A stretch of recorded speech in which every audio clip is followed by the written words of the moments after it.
In 1920, 1.25 million people were employed in the coal mines in Britain. However, in 2024, the last coal mine closed. So what happened? In 1913, British coal production peaked at 287 million tonnes. However, in the interwar period, the British coal industry struggled.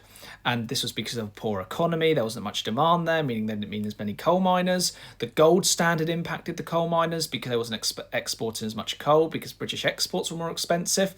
And of course, other nations had developed their own coal industries as well, meaning they didn't need British coal. And on top of that, there wasn't much money in Britain, meaning they couldn't reinvest the money in these coal mines. And this meant in the interwar period, Britain only saw a 13% productivity growth in their coal mines, where places such as Belgium, Germany, Poland, and the United States saw between 35% to 60% productivity growth. In 1939, the amount of people employed in the coal mines were around 766,000. There's around a 40% drop from the 1.25 million mark of 1920. And in 1949, the coal mines are nationalised, and under Attlee, over 100 coal mines closed. And under Churchill, Anthony Eden, and Macmillan, around 300 coal mines closed. However, in 1957, coal mines still employed around 700,000 people.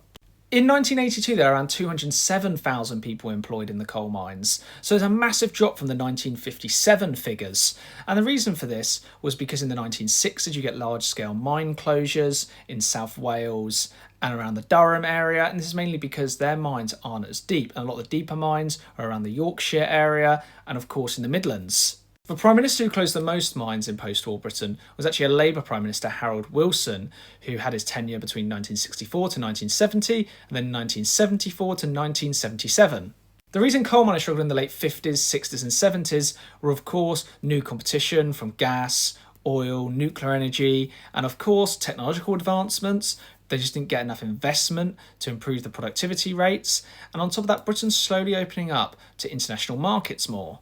In the 1980s, Thatcher closed many mines because she didn't want to continue subsidising them, and it destroyed whole communities. However, she closed around 115, a lot less than Harold Wilson. But she tends to get the blame for the coal industry going away in Britain. However, she just sort of dealt the last blow to it.